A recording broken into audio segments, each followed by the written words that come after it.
Eu queria já lhe passar direto a pergunta do nosso ouvinte aqui, do nosso telenauta, como queira. Então vou colocar na tela o Guaraci, que ele diz, já pensaram se acontece alguma coisa com Bolsonaro na Papuda, uma armação daquelas, por isso não seria melhor ele preso na domiciliar até as eleições de 2026? Como é que a senhora vê essa pergunta?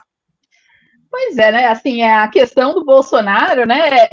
Ele vai, isso aí vem desde a época que ele foi presidente, desde antes mesmo, né? Se nós pegarmos o histórico de Bolsonaro, quando ele faz apologia à ditadura militar e tudo que ele fez como deputado, o próprio voto que ele deu pelo impeachment de Dilma, que enaltecendo o brilhante Ustra, então ele tem todo o histórico. Como presidente foi aquela desgraça, né, que nós sabemos, aquela tragédia que quando as pessoas estavam morrendo, ele dizia, não sou coveiro, e daí, né? Então dá vontade de dizer, quando ele fala, né, vou ser preso, e daí, né? Não sou carcereiro, e daí, né? Porque, na realidade, o que está acontecendo, né, todo esse chororô do Bolsonaro e também toda essa atitude da extrema-direita que, paradoxalmente, né, sempre é crítica dos direitos humanos, dos direitos penitenciários, que bandido bom é bandido morto, e quando tem, né, um líder de organização criminosa condenado, aí vai preocupar se vai ser bem tratado ou não, né? Bolsonaro está sendo, claro, é um ex-presidente da República, mas não se compara a condição dele com a população carcerária no país, né? Se nós olharmos os presídios no Brasil, são verdadeiras masmorras, que as pessoas vivem amontoadas, né? Um submundo, uma condição muito degradante. Quanto mais pobre o réu, mais degradante a condição que ele vive. Então, na realidade, o Bolsonaro vive uma condição bastante confortável. A prisão dele, juridicamente, não tem que se contestar, né? Ele estava tentando tirar a tornozeleira, então, na realidade, é demonstrado, tem imagem, né? Então, ele quis se soldar, havia uma articulação eventual de fuga, de perturbação da ordem pública. Então, nenhum réu, nenhum condenado, né? Claro que foi preventiva ainda, mas logo vai começar aí o cumprimento de pena, ninguém com uma condenação desse porte ficaria nessa condição de tanta tranquilidade quanto ele. Então, na realidade, foi oferecida todas as garantias para ele, mas ele, cada vez, ele afronta mais, né, uma pulsão que ele tem de afrontar as instituições, sempre foi assim, e a decisão foi acertada, né? Não tinha o que se fazer, né? Na realidade, é uma questão jurídica básica.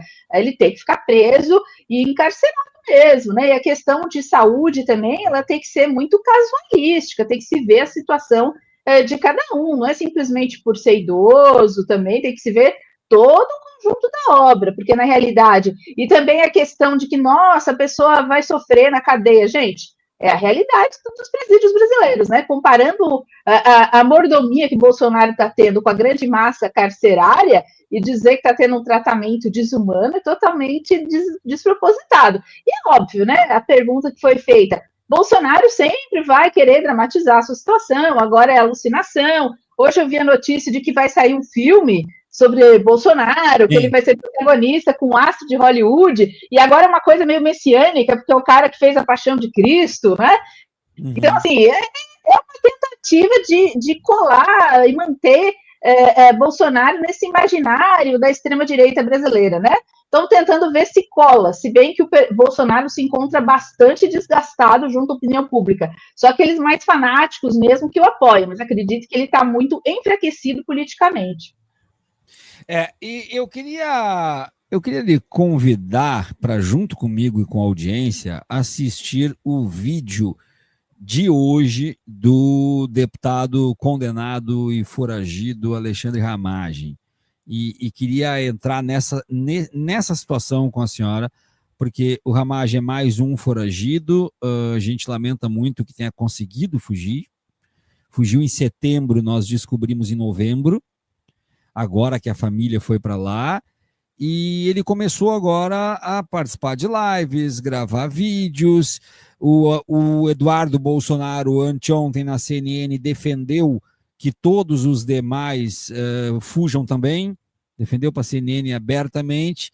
E eu vou colocar aqui o vídeo do Ramagem de hoje, ele tem 4 minutos, ele vai ter um pouco menos, porque eu vou dar uma acelerada bem de leve, vai ficar com uns 3 minutos mais ou menos, mas eu acho importante que a senhora possa pontuar aqui para a nossa audiência aquilo que a senhora achar necessário. Então, eu queria lhe pedir que a senhora fosse anotando durante o vídeo os absurdos que ele fala, para que depois a senhora possa comentar para a gente, assim, uma coisa bem de orientar o nosso público realmente. Eu vou colocar aqui. Aqui, deputado Ramagem, eu estou aqui em segurança nos Estados Unidos. Eu tive que trazer a minha família para a nossa proteção. E tem mais um motivo. Se esse violador de direitos humanos, declarado, sancionado mundialmente, se ele quiser pedir minha extradição, ele vai ter que enviar essa ação do golpe, nula do começo ao fim, cheia de ilegalidades, inconstitucionalidades, perseguições, que eu estou nela com o Bolsonaro, ele vai ter que enviar para análise nos Estados Unidos. Só que o tirano da toga, ele sabe de todas as atrocidades que ele cometeu nesses autos. É só mandar formalmente para cá e esperar a declaração da maior nação livre, efetivamente democrática do mundo. Falam ainda que eu sou foragido. Primeiro que eu não vim para cá para me esconder, mas para trabalhar pelo Brasil como eu puder. E para ser um foragido, você precisa de uma decisão judicial contra mim, que não tinha antes da minha chegada. E essa preventiva agora contra mim é manifestamente ilegal. É mais uma ilegalidade de centenas que eu consigo demonstrar.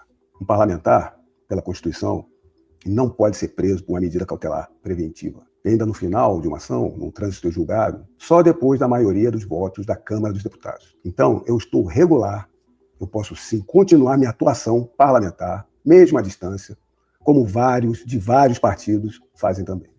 Eu estou respaldado na Constituição, nas leis, no regimento, no regramento da Câmara. Eu tenho certeza que meus eleitores apoiam a minha atuação.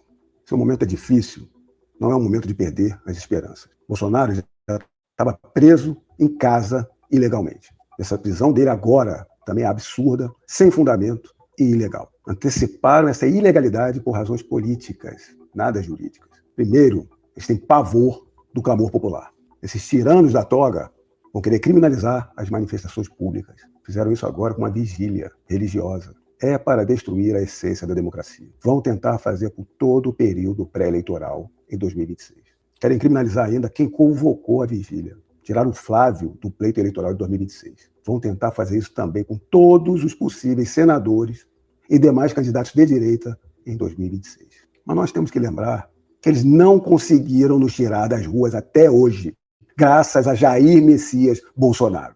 Que eles não conseguiram nos calar, nos tirar das redes, graças aos parlamentares de direita e de todo o clamor popular. Nós aposentamos um presidente do STF, pediu para sair. Barroso, que bradava que o STF era um poder político, com suas pautas antifamília, aborto, defesa do terrorista italiano, liberação das drogas, saiu. E os outros, que estão com esse ar de normalidade.